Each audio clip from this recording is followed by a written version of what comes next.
주인이 거위와 백조를 키우고 있었습니다.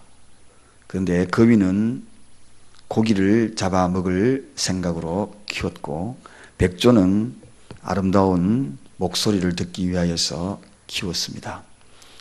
그런데 이 거위가 이 사실을 안 거죠. 나는 잡아먹혀야 되는 존재이고 백조는 잘 키워서 노래하는 그러한 목적이 있구나.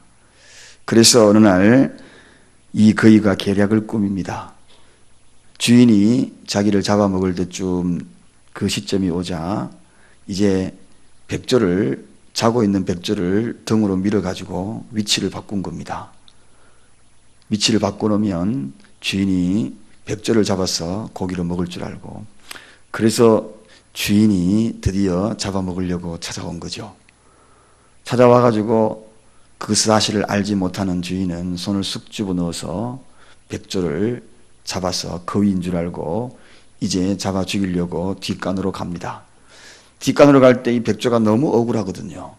분명히 자기는 노래를 불러야 될 목적인데, 그래서 너무 억울해서 있는 것 힘을 다하여서 목청을 놓아서 나는 억울합니다 소리를 지른 거예요. 소리를 딱 들으니까 이게 거위가 아니고 백조거든요. 그래서 이거 내가 잘못 갖고 왔네 하면서 도로 바꿔가지고 거위를 잡아먹었대요.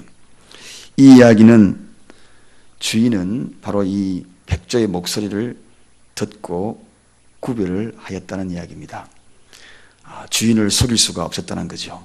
목적에 따라 이 땅에서 창조된 저와 여러분들은 하나님을 속일 수 없는 존재다. 그 목적대로 그렇게 잘 사용되어지는 것이 피조물이 그리고 조물주의 하나님의 목적이라는 겁니다. 중심을 보시는 하나님께서 언제나 우리 가운데에 그리고 우리 필요를 따라서 하나님께서 주신 사명을 잘 감당하는 것이 소중하다. 오늘 이 어리석은 유다는 자기 인생에 있어서 아주 최고의 하지 말아야 될 약속을 하게 됩니다. 그것은 다른 것이 아니라 예수님을 팔 생각을 하면서 대제사장과 타협을 하고 그리고 그 대가로 돈을 받을 그런 약속을 하게 되면서 기회를 봐서 예수님을 넘겨줄 그런 생각을 하게 된 겁니다. 약속, 그렇습니다. 이 약속이라는 것은 참 소중한 거죠. 우리가 지키지 못할 약속들은 쉽게 하지 않아야 된다는 것을 또 이 유다를 통하여서 그렇게 또 보여주고 있습니다. 참으로 어리석은 그러한 약속이지요. 약속을 해야 될 것을 해야 되는데 어찌 스승을 팔 약속을 하는지, 그것이 왜 이런 모습, 왜 이런 약속을 하게 되는가, 이제 오늘 우리가 이 어리석은 유다를 보면서 한번 깨우쳐 보고자 합니다. 오늘 본문에 보니까 이 사내들인 공예에 거기 대표성을 띠고 있는 대제사장들, 그들과 타협하는 모습이거든요. 근데 스스로 본인이 찾아가는 것을 보게 됩니다. 대제사장들도 언제나 예수를 팔 생각을 다 하고 있었는데 그때 마침 가룟 유다가 찾아가가지고 그 제의를 하는 거죠. 내가 넘겨줄 테니까 나에게 돈을 달라고. 그럼 우리가 약속을 해서 어느 장소에서 딱 그럴 때에 내가 착 기회를 봐서 알려주겠다고. 악의 소굴로 가룟 유다가 찾아갔다는 것입니다. 왜 찾아갔습니까? 스승을 팔 생각으로 찾아갔다는 겁니다. 오늘 본문 10절에 보니까 가룟 유다가 예수를 넘겨주려고 이렇게 소개하고 있습니다. 자식이 부모를 배신하고 파는 것, 이것도 천인공노할 일입니다. 마찬가지로 제자가 스승을 팔아넘길 생각하는 것, 이것도 도저히 우리 생각과 맞지 아니하고 또 이래서도 아니 되는 그런 생각입니다. 특별히 유다는 스승 예수님께 정말 12 제자의 하나로 존귀함을 선택받은 그런 자 아닙니까? 또 3년이라는 긴 세월 동안에 제자 훈련을 받은 사람입니다. 제자 훈련도 그것도 실습과 더불어서 받은 그런 자가 바로 이 가룟 유다입니다. 그런데 바로 이렇게 스승을 팔 그러한 배신을 하더라는 것입니다. 배신은 비인간적인 그런 행동이죠. 그 가운데에서 가장 큰 죄가 되는 것이 바로 이 배교라고 성경에 나오거든요. 마지막 말세 때에 가장 심판의 한 자리에 그 자리를 비워놓을 그 자리가 바로 이 배교라는 겁니다. 그래서 이 배교하는 그 원형을 오늘 가룟 유다를 통하여 보여주는 거죠. 예수님 배신하는 이 가룟 유다, 오늘 도대체 이 배교하는 자들, 배신하는 자들 왜 그럴까? 왜 하나님을 떠나는 걸까? 오늘 이 가룟 유다 그 모습을 보면서 다시 한번 우리가 이 시대에 살아가면서 이런 일이 있을 때에도 주님을 끝까지 따라야, 십자가를 끝까지 붙들기 위한 예수님이 우리에게 있어야 되지 않겠는가 하는 생각이 들어갑니다. 먼저 예수님의 급박한 처지를 이 가룟 유다가 아주 이용하는 그런 대목을 보게 됩니다. 예수님이 점점 지금 대제사장과 그리고 종교 지도자들이 예수님을 잡아 죽일 생각을 한다는 사실을 바로 이 가룟 유다가 아는 거죠. 예수님이 급박한 상황으로 돌아간다는 겁니다. 이럴 때 기회를 이용하자 하여서 거기서 이 가룟 유다가 체포할 기회를 찾고 있는 주변에 있는 많은 악의 세력들과 타협을 하는 그런 순간입니다. 위기가 고조되는 그 순간을 이용하는 대목이지요. 여러분, 사랑하는 여러분, 우리가 이럴 때가 없습니까? 다른 사람의 위기가 고조될 때에 내가 그것을 이용하여서 그를 위기에 빠뜨리고 타인을 위기에 빠뜨리고 타인의 불행을 자초하게 만들고 그 허점을 나의 욕망으로 채우려고 하는 그런 때가 없는가? 오늘 이 시대에 그런 시대가 참 많이 도래되고 있습니다. 다른 사람의 위기를 내가 그것을 이용하여서 그것을 나의 욕망을 채우려고 하는 그런 생각들, 그러한 사고들 오늘 이 시대에 만연되어 있지 않습니까? 그런 시대에 우리가 오늘 살고 있는 겁니다. 오늘 이 가룟 유다를 통하여 그걸 보여주는 거죠. 두 번째, 이 위기를 이용하는 가룟 유다 또 뿐만 아니라 예수님에 대한 지식을 악용하는 모습을 또 보게 됩니다. 예수님의 지식, 오늘 본문에도 11절에 가보면 유다가 예수를 어떻게 넘겨줄 기회를 찾더라 그렇게 이야기하고 있습니다. 기회를 찾더라. 예수님의 지식을 악용하는 그러한 생각을 이제 유다가 서서히 가집니다. 예수님이 어느 때 뭘 한다는 걸 잘 알고 가룟 유다가 있습니다. 이때쯤에 기도하러 가겠지. 이때쯤에 어디로 갈겠지. 이때쯤에 뭘 하겠지. 3년 동안 따라다니면서 예수님에 대해서 터득한 것이 많습니다. 그래서 그 기회를, 예수님을 잡아 죽일 그 기회를 누구보다 잘 알고 있다는 것입니다. 예수님이 어디에서 체포가 됩니까? 바로 이 겟세마네 동산에서 체포가 되거든요. 그러게 거기에서 잡히게 되거든요. 그 시점에 예수님이 겟세마네 동산 한적한 곳에 예수님이 기도하러 가신다는 그 사실을 이 가룟 유다가 알고 있다는 것입니다. 그리고 예수님의 약점이 뭡니까? 사랑이지 않습니까? 그 사랑을 하는 그 표현, 그래서 자기가 입 맞추는 그 자가 곧 예수다. 그렇게 해서 예수님의 그 사랑의 그 표현을 모두가 다 악용하고 이용하는, 지식을 이용하는 그러한 대목을 이 가룟 유다가 이용했다는 것입니다. 여러분, 우리는 예수님을 아는 지식을 팔아 나의 이익으로 나의 환경의 필요를 채우는 그런 가정한 정보의 제공자가 되어서는 아니 되는 것입니다. 언제 우리가 생각해야 될 것이 있습니다. 그것은 타인의 사정을 악용해서는 안 된다는 것입니다. 예수님의 그 사랑을 빙자하여서 악용해서 안 된다는 것입니다. 우리는 주님의 사랑의 본질을 아는 자들이 되어야 하는 거죠. 교회 신앙생활 하면서 교회 신앙생활에 그리고 모든 관계를 통하여서 내 이익과 내 사리사욕에 맞추어 악용해서는 안 된다는 것입니다. 오늘 본문에서 그걸 깨우쳐주는 거죠. 사랑하는 여러분, 예수님에 대한 지식을 악용하는 것, 이것이 바로 어리석은 가룟 유다의 모습입니다. 또 다른 모습이 있습니다. 그 모습이 뭐냐 하면 인간의 탐욕을 쫓는 그런 약속이었습니다. 오늘 제가 서두에 이야기했지만 이 무시무시한 약속이죠. 그 약속의 배후에가 어떤 약속이 숨겨져 있습니까? 어떤 뜻이 숨겨져 있습니까? 다른 것이 아니라 자기의 탐욕을 채우고자 하는 그러한 내막이 이 약속 속에 잠겨 있는 것을 보게 됩니다.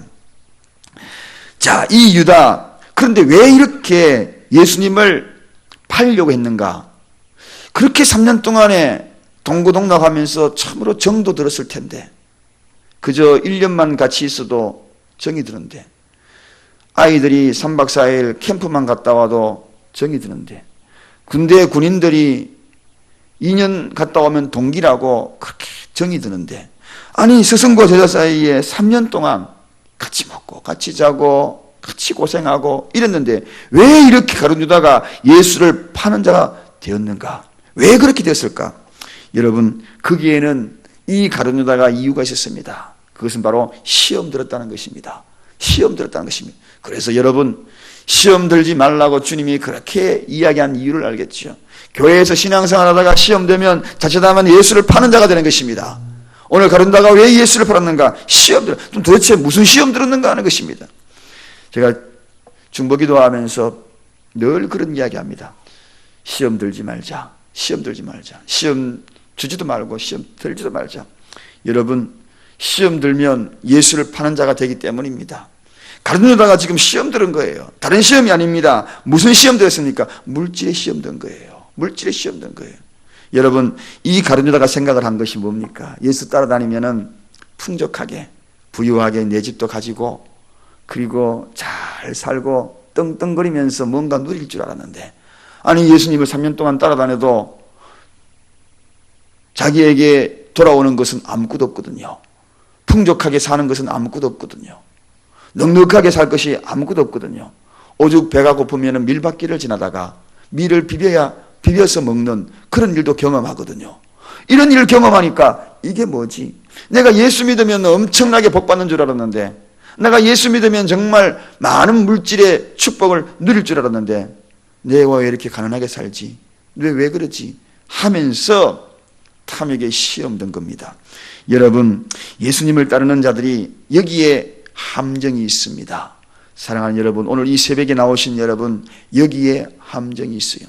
무엇으로 연약해져서 그것이 나에게 돌아오지 않을 때 기복주의적인 생각을 가질 때에 시험 드는 일이 많습니다. 내가 이 기도 3년을 했는데 응답이 없네. 시험 들어서 에이고 내가 예수 안 믿겠다. 그런 자들 정말 있습니다. 제가 아는 자들 중에서 그런 자들 정말 있어요. 1년 동안에 새벽 예배 나왔는데, 그렇게 나왔는데 내 딸이 암 치료를 위해서 기도했는데 내 딸이 세상을 떠났네. 그래서 예수 떠나버린 사람도 있어요. 별의별 사람 다 있습니다. 별의별 사람 다 있어요. 사랑하는 여러분, 예수님을 따르는 함정이 여기에 있습니다. 주님은 능치 못할 일이 없으심에도 불구하고 오늘 이 세속적인 욕망을 갖고 있는 인간들을 향하여서 모든 가룟 유다의 표상, 가룟 유다를 내세워서 참된 진리에 무너지지 아니하라고 이 가룟 유다를 모델로 삼은 겁니다. 여러분, 그런 것들로 인하여 생명과 바꿀 수 있습니까? 영생과 바꿀 수 있습니까? 물질이 영생으로 바꿀 수 있습니까? 영원한 생명으로 바꿀 수 있는 것이 물질입니까? 권력입니까? 오늘 내 생명이 다한다 할지라도 주님 나라에 들어갈 수만 있다면 그것이 최고의 영광이요 최고의 은혜가 아니겠습니까? 이 땅에 장수하고 백세를 산다 할지라도 저 지옥불로 떨어진다면 그것이 최고입니까? 영불로 떨어져서 지옥불에서 더 끓는 불에서 살아간다는 것이 그것이 최고입니까? 오늘 인간들에게 보여줄 수 있는 이 가룟 유다를 통하여 궁극적으로 우리에게 보여줄 수 있는 그 이야기는 바로 기복주의적인 시험에 들지 말라는 것입니다. 사랑하는 여러분, 오늘도 기도 응답받다가 기다리다가 2년 3년 지쳐가는 그런 분들이 계십니까? 주님은 말씀하셔요. 그렇게 긴 기도를 통하여 인내하며 기다리는 그 자체가 믿음이라고 이야기하는 것입니다. 믿음은 다른 것이 아닙니다. 그럼에도 불구하고 하나님을 기다리며 주님 앞에 무릎 꿇는 것, 그것이 믿음이에요. 믿음은 일시에 없어지는 것이 아닙니다. 주님 오실 때까지 그 마음이 변치 않는 것이 믿음이죠. 사랑하는 여러분, 오늘도 이 가룟 유다가 이렇게 약속을 어길 수밖에 없었던 것은 바로 그러한 시험거리에 물질의 시험 들었다는 것입니다. 신앙생활하면서 시험 들지 않기를 주님의 이로 축원드립니다. 시험 들면 주님은 떠나가는 겁니다. 시험 드는 것이 가장 나약해지는 것입니다. 시험 드는 자를 향하여서 주님은 깨워서 기도하라고 말씀하고 계시는 것입니다. 가룟 유다, 오늘 궁극적으로 물질의 시험 들어서 무너지는 이 파멸의 어리석은 유다를 바라보면서 오늘 이 시대에 하나님이 깨우쳐 주시는 영생을 바라보는 그 자들은 좁은 길로 가는 거예요. 눈물 나도 천국은 좁은 길이지 넓은 길이 아니에요. 그저 풍선껌처럼 값없는 것으로 평가되어서는 안 되는 것입니다. 천국은 소중한 것이고 생명이요 길이요 진리인 것입니다. 그럼 우리가 그 길을 가는 거예요. 눈물 나도 가는 것입니다. 이 땅에 우리가 인생 살면 얼마나 살겠습니까? 앞으로 40년, 50년 지나면 이 땅에 여기에 있을 분들, 청년들 제외하고 아무도 없습니다. 그럼 우리가 가야 할 곳이 어디입니까? 주님 나라 아닙니까? 그것을 소망을 하는 자들이 세상에 살아가는 자그마한 끈아풀 속에 시험 들어서 무너져서 예수를 포기하고 배교하고 배신하고 떠나가고 좌절하고 낙심하여서 그게 멈출 수 없는 것입니다. 사랑하는 여러분, 오늘 이 가룟 유다, 어리석은 가룟 유다, 주님이 가룟 유다를 왜 모델로 이렇게 세웠는가? 저와 여러분을 향하여 너무 사랑하기 때문에 오늘 이 새벽에 가룟 유다를 드러내어서 저와 여러분의 길들을 명확하게 일러주시고 다시 한번 이 말씀 속에서 굳게 메어서 오늘 아까 찬양처럼 오직 사랑에 매여 그렇게 살아가는 하나님의 은혜를 누리는 저와 여러분 되시길 주님의 이름으로 간절히 축원드립니다. 기도하겠습니다. 하나님 아버지 감사합니다.